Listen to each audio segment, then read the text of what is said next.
আমি নরমালি এইভাবে ইন্ট্রো করি না, কিন্তু আমি এখন ঝুলছি একটা গুহার 100 ফুট নিচে, যেটা মাটির নিচে 5 কিলোমিটার জুড়ে বিস্তৃত আছে। আর আমরা এটা পছন্দ করি বা না করি, যখনই আমি আর আমার বন্ধুরা মাটি টাচ করলাম, আমরা অফিসিয়ালি এখানে আগামী 7টা দিন কাটাতে চলেছি। বাবারে, এটা আমার জীবনে করা সবথেকে ভয়ঙ্কর জিনিস। প্রথমত, আমাদের এখন এখান থেকে অনেকটা দূরে যেতে হবে। কেন? যদি ঝড় বৃষ্টি হয় তাহলে এই পুরো জায়গাটা জলে ভরে যেতে পারে, আর সমুদ্রের মতো ঢেউ এসে সবাইকে ভাসিয়ে নিয়ে যেতে পারে। সেই জন্য আমাদের আরো ভিতরে যেতে হবে একটা বেস ক্যাম্প বানানোর জন্য। ভাই এটা পুরো পাগলাম। এটা একটা অন্য জগৎ মনে হচ্ছে। এই কেভ এন্ট্রান্সটা হয়তো দেখতে সুন্দর, কিন্তু দেখে যা মনে হচ্ছে আসলে তা নয়। আর আমরা হয়তো জানি না যে আগামী 7টা দিন আমাদের জীবনের সব থেকে কঠিন সময় হতে চলেছে। সব থেকে বাজে ডিসিশন। ঠিক আছে, আর কিছুক্ষণের মধ্যেই অন্ধকার হতে চলেছে। ক্যাম্প না করলে আমরা বিপদে পড়বো। আমরা কোথায় যাচ্ছি সেটা কি বলবে? আমাদের ক্যাম্প সেটআপের জন্য একটা ফ্ল্যাট গ্রাউন্ড খুঁজতেই হবে। কেভের ভেতরে ঢোকার পরে আমরা এমন একটা জায়গা খুঁজে পেলাম যেটা অনেকটা উঁচুতে থাকায় আমরা জল থেকে সুরক্ষিত থাকতে পারবো। তার মানে এটা ক্যাম্পের জন্য পারফেক্ট। পারফেক্টটা একটু বেশি হয়ে গেল। মোটামুটি বলা যেতে পারে। ঠিক আছে, ক্যাম্পের জন্য মোটামুটি। প্রথম দিনের বাকিটা আমরা কাটিয়ে দিলাম আমাদের জিনিসপত্র আনতে। প্রত্যেকটা ব্যাগের ওজন প্রায় 80 পাউন্ড। আর যেমনটা তোমরা ফুটেজে দেখছো, আমরা এটা করতে 4 ঘন্টা লাগিয়ে দিলাম। এখান থেকে যাওয়া খুব কঠিন। তারপরে আমরা সবাই বেস ক্যাম্পে ফিরে গেলাম। ঠিক আছে, আমরা এখানে লাইট লাগিয়ে দিলাম। আমাদের সব জিনিসপত্র হোম বেসে চলে এসেছে। একটু ক্যামেরাটা ওদিকে দেখাবে? ওদিকটা কিন্তু ভয়ানক অন্ধকার, আর সবসময় এরকমই থাকবে। তাই আমরা ক্যাম্পিং গ্রাউন্ডের জন্য খুব বেশি কিছু করতে পারলাম না। কটা ফুটো করে দড়ি টাঙিয়ে দিলাম। এটা ধরো আর ওঠো দেখি। মনে হচ্ছে আমাদের হ্যামকগুলো ভালোই সাপোর্ট পাবে। আর তারপরে আমাদের সার্ভাইভাল গাইড জোয়ের সাহায্যে আমরা হ্যামক টাঙালাম। এই সরু দড়িটা আমার হ্যামকটাকে ধরে রাখবে। হ্যাঁ। ডিনার খেয়ে আমরা প্রথম রাত্রি ঠান্ডার জন্য তৈরি হলাম। আমি মিথ্যে কথা বলবো না, আমি যতটা ভেবেছিলাম তার থেকে এই হ্যামকটা অনেক বেশি কমফোর্টেবল। এই আমি তো আমার চমকেই হাতটা তো গেছিলাম। বড় কেন ভাই? এই কেভটা 2.5 কিলোমিটার ডিপ, আর আমরা এখন এন্ট্রান্সের কাছেই ক্যাম্পিং করছি। কাল আমরা অনেক কিছু এক্সপ্লোর করব। তোমরা কেমন ঘুমালে? ভয়ঙ্কর। ঘুমই হয়নি। এটা সত্যি একটা অস্বস্তিকর পরিবেশ। কেবের উপর থেকে অনবরত আমাদের উপরে জল পড়েই যাচ্ছিল, তাই উপরে একটা প্লাস্টিক চাপালাম, কিন্তু তাও আমাদের হ্যামকের উপরে জল পড়েই যাচ্ছিল। একটা আইডিয়া আছে, চলো শেল্টারগুলোকে ভালোভাবে তৈরি করি। আমার মনে হয় এই প্লাস্টিকগুলোকে জুড়ে দিলে আর জল পড়বে না। বাহ, তুমি তো জিনিয়াস। আমি শুধু একজন ইউটিউবারই নয়, ঠিক আছে? আমার হ্যামকটা এটার উপরে ঝুলছিল। মানে দেখো, আমি আরেকটু হলে হ্যামক থেকে নেমে পড়ে যেতাম। আর আমরা সেই সময় এটা বুঝতেই পারিনি যে এই গর্তটা প্রায় 40 ফুট গভীর। তাই যখন আমি আর শন প্লাস্টিকগুলোকে জুড়ছিলাম, তখন ম্যাক আর কার্ল এই গর্তটা কতটা ভয়ঙ্কর সেটা দেখতে গেল। আমার হ্যামকটা দেখতে পাচ্ছো? ওখানে আমি ঘুমোচ্ছিলাম। এদিকটা দেখো। আর যেহেতু এই কেভে সব একই রকম দেখতে, তাই আমাদেরকে ফলো করা অনেকটাই কঠিন ছিল। এই ম্যাপে তোমরা আমাদের হোম বেস দেখতে পারবে, আর দেখতে পারবে ওরা ওখান থেকে কত দূর হ্যাঁ, যাচ্ছে। এটা তো খুবই ভয়ঙ্কর। ভাই এটা পাগলামো। আর যখন ছেলেরা র্যান্ডমলি এক্সপ্লোর করছিল, তখন আমি আর শন ক্যাম্পে কাজ করছিলাম। এই স্লিপিং ব্যাগটা এখানে কেন পড়ে? কারণ এটার থেকে পিয়ের গন্ধ বেরোচ্ছে। ইয়া, এটার থেকে শেখা উচিত স্লিপিং ব্যাগ ভাড়া নিতে নেই। আমরা স্লিপিং ব্যাগ কেন ভাড়া আমি- নিয়েছি? কেন আমি আমরা জানি না। স্লিপিং ব্যাগগুলো কিনে আনতে পারলাম না? আর তারপরে আমরা এই দুটো প্লাস্টিককে জিপ টাই দিয়ে জুড়ে দিলাম। কিছু মনে করো না, এই দড়িটার উপরে আমার জীবন বাজি আছে। আর তখন ওইদিকে ম্যাক আর কার্ল তখন ওই গর্তের মধ্যে। ও মাই গড, ম্যাক! আর শেষ পর্যন্ত ওরা একদম নিচে পৌঁছে গেল। এই, আমি তো ভাবলাম সবাই ক্যাম্প নিয়ে কাজ করবে। আমরা শুধু দেখাচ্ছিলাম জায়গাটা কতটা ভয়ঙ্কর। না পড়লেই হবে, তোমাদের স্কিল নেই। আচ্ছা ঠিক আছে। আর যদিও ওদের এবার ফিরে আসা উচিত ছিল, কিন্তু কাল আর ম্যাক এটা কতটা গভীর সেটা দেখানোর চেষ্টা করলো। ভাই এটা দেখতে দারুণ লাগছে। তুমি কি নদীটাকে পার করতে পারবে? কিন্তু ওরা এটা জানে না যে এই রিভারটা এই কেভের গোটাটাই জুড়ে আছে। তার মানে এর মধ্যেও আমাদের কিছুটা সময় কাটাতে হতেই পারে। ওই তো ওরা এসে গেছে। এসো। তোমরা রান্না করে রেখেছো তো? হ্যাঁ, রান্না করেছি। ঠিক বলেছ। একটা নতুন বাড়ি, ঠিক বলেছি তো? একদম। এখন আমাদের একটা ছাদ আছে। আর এটা তো দারুণ। জিমি রান্না বেশ ভালোই আর করেছে। আমরা আমাদের ফায়ার পিটটাকে এই সুন্দর জায়গাটাতে নিয়ে এসেছি। জায়গাটা কেমন? বেশ গরম। আরামদায়ক। এই পাথরগুলো গরমটাকে ধরে রাখবে এবং ওপর থেকে যে পি পড়ছে সেগুলোকে আটকে দেবে। ওটা পি নয়। তাহলে ওটাকে কি বলবো? যদি জানি না, হয়তো বৃষ্টির জল হবে বা না, এটা বৃষ্টি নয়, না, পাথর মানে ইয়ে তুমি করছে। কিছু- এই একটু উপরে দেখাও। তুমি মেঘ দেখতে পাচ্ছো? পাথর দেখা যাচ্ছে। এটা বৃষ্টি নয়, রক পি। Rock P. ঠিক আছে, rock P.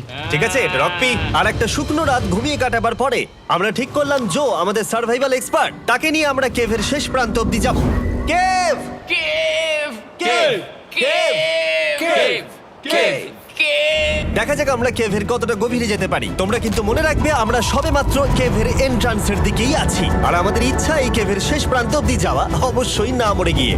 O my god, এটা তো খুবই স্টিফ। আরে এটা তো সবে শুরু। আমরা কেভের আরো গভীরে এসেছি। তোমরা সবাই সাবধানে আসবে। এটা খুবই ছোট জায়গা, আমার মনে হয় না এখান থেকে আমি যেতে পারবো। কেভ এক্সপ্লোরের ইন্টারেস্টিং জিনিসটা হলো যা হোক করে আমাদের এই ছোট্ট ফাঁকগুলোর মধ্য দিয়ে এগিয়ে যেতে হবে। ও মাই গড, খুব ছোট জায়গা। আর তারপরেই খুব বড় একটা জায়গা আসবে, সেটা এতটাই বড় যে কিছু না দেখতে পাওয়ার জন্য এটা করতে হলো। ও মাই গড!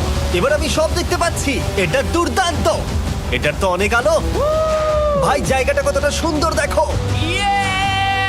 বাপরে কি আলো, আমি তো তাকাতেই পারছি না। আমি তো অন্ধ হয়ে যাব মনে হচ্ছে। এ বাবা, এটা কি হলো? আমরা বোধহয় ঠিক মতো এটাকে ব্যবহার করতে জানতামই না। চলো এগিয়ে যাই। আর তাই আমরা এগোতে থাকলাম। এই যে এই জায়গাগুলো, এগুলো খুব ভালো ধরার এখানে? জায়গা। এগুলো ধরে এখান থেকে পা ঘুরিয়ে চলে আসতে পারবে। এইভাবে কি? একদম পারফেক্ট। জো সব থেকে ভালো কেভ গাইড। এভাবে কেউ গাইড করতে পারবে না। ঠিক আছে, এইবার ব্যাপারটা ইন্টারেস্টিং হবে। কি? এটা কি? এখান থেকে আমাদের ওয়েট শুট পরে সাঁতার কেটে যেতে হবে। গতকাল ম্যাক আর কার্ল এটা নিয়ে মজা করছিল, কিন্তু এই কেভে আমাদের পরের অ্যাডভেঞ্চারটা ছিল একটা প্রায় জমে যাওয়া নদীর মধ্যে। ও মাই গড, এটা তো পাগলামি! তার মানে আমাদের ওয়েট শুট পড়তেই হবে যাতে আমাদের হাইপোথার্মিয়া না হয়। আমরা এটা কেন করছি? এই এক্সপেরিয়েন্সটা তো জীবনে একবারই হবে। কি? এটা করলে হয়তো আর নাও বেঁচে থাকতে পারি। আমাদের এই কেভের শেষে পৌঁছতে হলে আমাদের এই নদীর মধ্য দিয়ে, এই ছোট্ট ফাঁকগুলোর মধ্য দিয়ে সাবধানে ধীরে ধীরে এগিয়ে যেতে হবে। আস্তে আস্তে নামো, স্রোতের কারণে পা পেছনে টানতে পারে। ঠিক আছে, আমি তাহলে নামছি। তুমি ওই দেয়ালগুলো ধরে ধরে এগোতে থাকো আস্তে এটা তো আস্তে। খুব ঠান্ডা।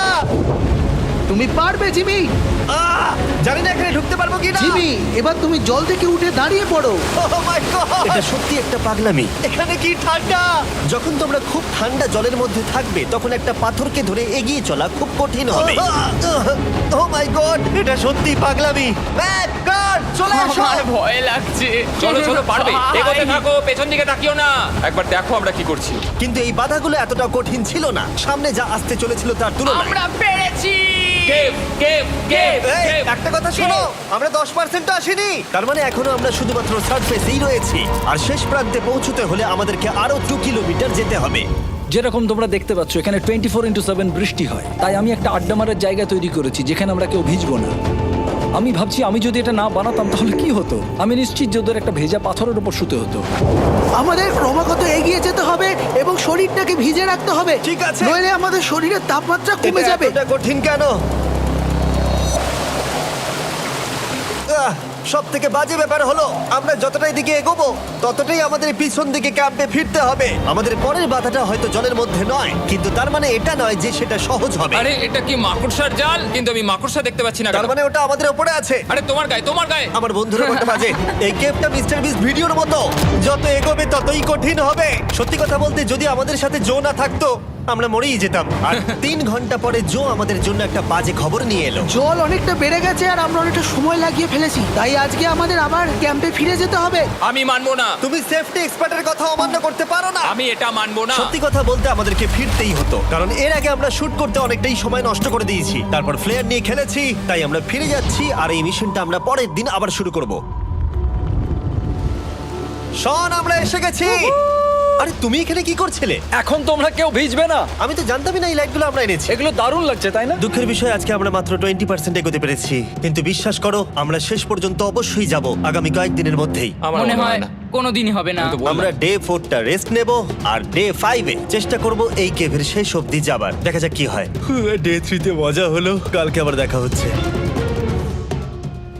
আর কেভের ভিতরে 3টে খুব বাজে রাত কাটাবার পরে পরের দিন সকালে আমাদের মাথায় শুধু একটাই কথা আসছিল। আমার একটা হট শাওয়ার চাই, তবে আমি এখন একটু শান্তি পাবো। ও, এখন শাওয়ার পেলে কিন্তু দারুণ হয়। আমি চান করিনি প্রায় 3-4 দিন হয়ে গেল। তোমরা নিশ্চয়ই জানো কেভের মধ্যে শাওয়ার করা সম্ভব নয়। আমাদের অনেকটা পথ হেঁটে সাবধানে আগের রিভার বেডের কাছে পৌঁছতে হলো। ও মাই গড! আমি আমার ব্রেনকে ফিল করতে পারছি। আমি এভাবে ব্রেনকে ফিল আমার করিনি। কপালটা জমে গেল পুরো। চলো ড্রোন দিয়ে মাথার চুলগুলো শুকিয়ে নি। এদিকে এসো ড্রোন। ও দাঁড়াও দাঁড়াও দাঁড়াও, এটা কিন্তু কাজ করছে। হ্যাঁ, দারুণ কাজ করছে। ড্রোন থাকতে হেয়ার ড্রায়ারের কি দরকার? আর চুল শুকানোর পর আমরা জোয়ের সাথে জার্নির প্ল্যান করতে বসলাম। এটা কি জো? এটাই কেভের ম্যাপ। আগেরবার আমাদের থামতে হয়েছিল কারণ জল খুব জোরে বইছিল। এখন বৃষ্টি কম হচ্ছে, তাই কালকে আমরা নিশ্চয়ই এই কেভের শেষে পৌঁছে যাব। এটা ভয়ঙ্কর হতে চলেছে। প্রথমে আমাদের কালকে যেখান দিয়ে গেলাম সেখান দিয়ে আগে যেতে হবে। জলের মধ্যে ঝাঁপ দিতে হবে এবং পাথর দেখে হাঁটতে হবে। এগুলো সবকটা আমরা যদি পার করতে পারি তাহলে আমরা গ্লো ওয়ার্ম চেম্বারে পৌঁছে যাব। কেমন দেখতে তুমি সেটা বলো না, আমি তোমাদেরকে সারপ্রাইজ দিতে চাই। তোমার মনে হয় আমরা পারবো? ওইসব বাদ দাও, আমরা ঠিক কালকে পৌঁছে যাব। কালকের প্ল্যান আমরা চক আউট করে নিয়েছি। আমরা রেস্ট করছি আর ফেস্টিভ্যাল স্মোর্টস খাচ্ছি আমাদের এনার্জি রিগেন করতে। সবাইকে চিয়ার্স। Yippee! জো এই প্রথমবার ফেস্টিভ্যাল ও, স্মোর্টস দারুণ। খাচ্ছে। জো সত্যি কথা বলবে। এটা দারুণ, তাহলে ভালো লাগলো? এটা দারুণ লেগেছে। আমরা এই চকলেটটা আগে কেন বের করিনি? এটা এমনি চকলেটের থেকে 10 গুণ ভালো খেতে। সত্যি কথা বলতে তোমরা যদি ফেস্টিভ্যালের সাথে স্মোর্টস ট্রাই না করে থাকো তাহলে তোমরা মিস করছো। কালকে আমরা পুরো কেভটা এক্সপ্লোর করব, দেখা হচ্ছে। তাই আমরা ভালো করে ঘুমানোর চেষ্টা করলাম আর কালকের প্রিপারেশন নিলাম কেভের শেষে যাওয়ার জন্য। আমরা আমাদের জীবনের সবথেকে ডেঞ্জারাস জার্নি করতে চলেছি। ডে 3 এর অভিজ্ঞতা মাথায় রেখে আমরা কম শুট করেছি যাতে আমরা সামনের দিকে তাড়াতাড়ি এগোতে পারি। উহ, জলটা খুব ঠান্ডা। হ্যাঁ, আগের দিনের মতোই খুব ভালো। এই তো আর যাতে আমরা সবাই বেঁচে ফিরতে পারি তাই জো ছাড়াও আরেকজন সার্ভাইভাল এক্সপার্টকে আমরা নিয়ে এসেছিলাম। এখানে আমরা ডে 3 তে আটকে গেছিলাম। এখন আমরা কি করব? এবারে আমরা অনেক তাড়াতাড়ি এসেছি। আমাদের পিছনে ঘন অন্ধকার। কোথায় যাব? এই রাস্তাটা অনেক সরু এবং হ্যাঁ। স্রোত প্রচুর বেশি, তাই আমরা দেয়ালগুলো ধরে ধরে আস্তে আস্তে এগোবো। এই যে এইভাবে। ও হ্যাঁ, God! এই রকটায় জাম্প করো। কয়েকটা ভালো পাথর আছে যেগুলোকে তুমি ধরে এগোতে পারবে। আরে এখানটা তো অনেক অন্ধকার। আমি আর পা পাচ্ছি না, আমি এখন মাটিতে আর পাই পাচ্ছি না। যেহেতু আমরা মাটিতে পা পাচ্ছিলাম না তার মানে যদি আমরা পাথর ছেড়ে দিই তাহলে এই জলের স্রোত আমাদেরকে ভাসিয়ে নিয়ে যেতে পারে। জো আমরা কি করব? আমি এটা ধরে এসেছি, তুমি এটা ঠিক আছে, ধরো। আমি তো দেখতেও পাচ্ছি না কোথায় যাচ্ছি। জো স্রোত আমাকে ভাসিয়ে নিয়ে চলে যাচ্ছে। আমি তুমি করবো কি করে? পারবে, পারবে। শুধু মুখটা এখান থেকে ঢুকিয়ে দাও, আমি হেল্প করছি। এখানে আমি ঢুকবো? হ্যাঁ, এই গর্তের মধ্যে। এই তো খুব ভালো। এটা আমার জীবনের সবথেকে বিপজ্জনক অ্যাডভেঞ্চার। আমরা এখন কেভের অনেক গভীরে চলে এসেছি আর এবার আমাদের সামনে প্রথম বড় বাধা। এখানে জলের একটা ঘূর্ণাবর্ত আছে, যদি তুমি এর মধ্যে পড়ে যাও তাহলে তোমাকে একদম নিচে নিয়ে চলে যাবে। মানে আমরা পড়ে গেলে মরে যেতে পারি। হ্যাঁ, মানে আমরা মৃত্যুর সাথে খেলা করছি। এটা এতটা বিপজ্জনক হতে পারে আমি সত্যিই ভাবিনি। খুব ভালো। এই তো। তাহলে কি আমার পা এখানে হ্যাঁ, রাখবো? রাখো রাখো। ঠিক আছে, এই তো আমি পেরেছি। এটা আমার ভাবনার থেকেও বেশি কঠিন ছিল। এই নদীটা কতটা শক্তিশালী এই গোটা কেভটাকে তৈরি করেছে। কিন্তু মজার ব্যাপার হলো আমরা পাথরের মতো শক্তিশালী নই। আমি শুধুমাত্র মানুষের মতোই শক্তিশালী। সৌভাগ্যবশত কার্ল এই অ্যাডভেঞ্চারে লিড করেনি, তার বদলে আমরা একজন অ্যাভেঞ্জার জোকে পেয়েছি। ও কতটা এক্সপার্ট তার প্রমাণ হিসেবে বলতে পারি। সে লিটারালি কতটা ওপর থেকে আমাদেরকে নদীতে ঝাঁপ দিয়ে দেখালো। ও মাই গড, এটা পাগলামি। কে বললো এটা পাগলামি? এটা তো আমার কাছে খুবই সহজ। আমি এটা করব। তুমি কোনোভাবেই এটা করতে পারবে না। আরে কি বলছোটা কি তুমি? আমি এক্ষুনি করতে চাই। চলো যাচ্ছি Joe. Godspeed back. Jimmy আমার সাথে যা যা করেছে তার কাছে এটা তো কিছুই নয়। 3, 2, 1।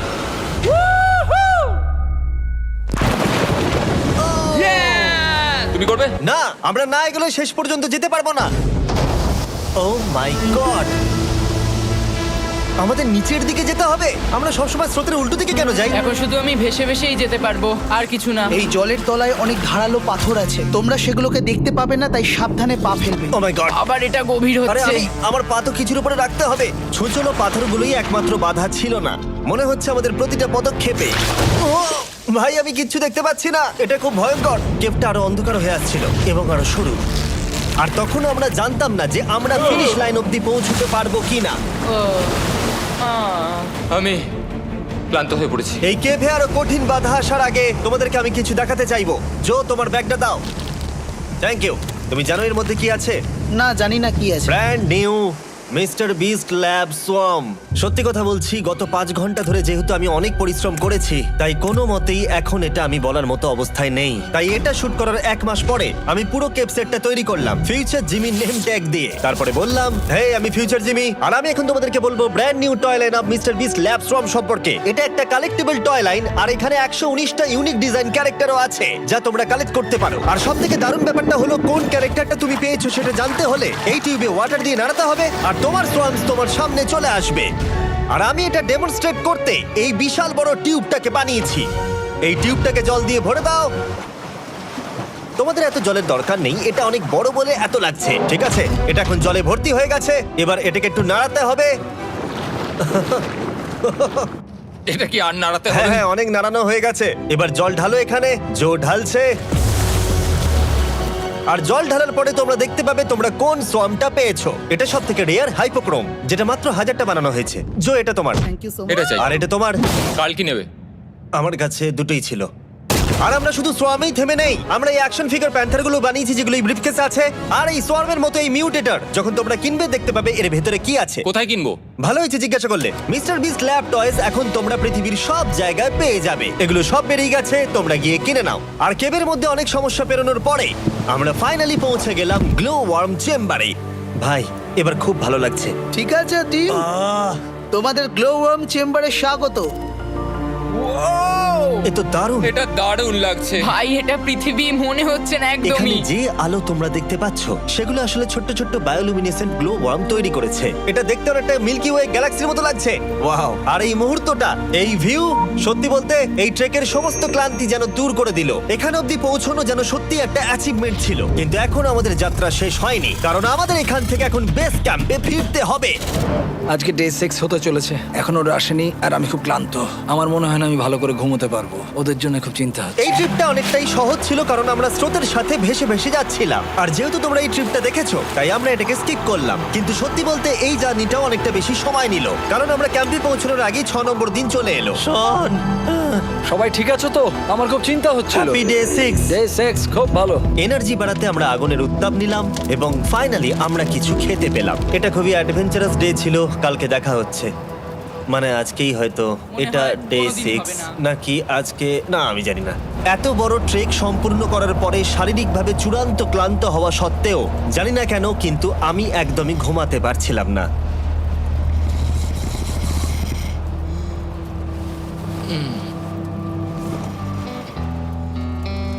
আমি 7 দিন সলিটারি কনফাইনমেন্টে কাটিয়েছি, কবরে কাটিয়েছি, 7 দিন রাফটে থেকেছি। কিন্তু সত্যি কথা বলতে এটা সবার থেকে বেশি কঠিন ছিল, কারণ সব সময় ভিজে, ঠান্ডা, প্রত্যেক মুহূর্তে এই পাথরগুলো শরীরে ব্যথা দিচ্ছে।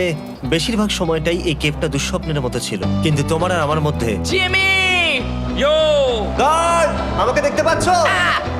এটা পৃথিবীর সবথেকে উজ্জ্বল টর্চ। মজার মুহূর্ত অনেক ছিল। মাটির নিচে 300 ফুট গভীরে অভিযান চালানো থেকে আমাদের সবাই মিলে হ্যামক নিয়ে হাসাহাসি করা সবকিছুই অভিযানের অংশ ছিল। যেহেতু আমাদের সঙ্গ দারুণ, চলো তিমির মতো আওয়াজ করো।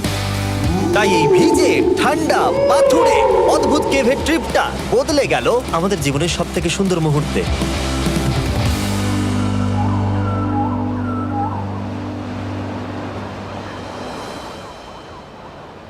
আমরা এখান থেকে যাব না যতক্ষণ না সবকিছু তোলা হচ্ছে। আর আমি সবকিছু বলেছি মানে সবকিছুই। চলো এবার বেরোনো যাক। আর যখন আমরা মাউথ কেভে আবার ফিরে এলাম, ভাই ওপরটা দেখতে দারুণ লাগছে। তখন জয়ের জন্য একটা সারপ্রাইজ ছিল। বেরোনোর আগে জো, আমরা তোমার কাছে কৃতজ্ঞ। তাই এই নাও $50,000 নিউজিল্যান্ড ডলার, 10,000 করে প্রত্যেক জনের প্রাণ বাঁচানোর জন্য। Oh my God, thank you so much Jimmy. Thank you Joe. Love you, Joel! এবার আমাদের সব কাজ হয়ে গেছে, চলো বেরোনো যাক।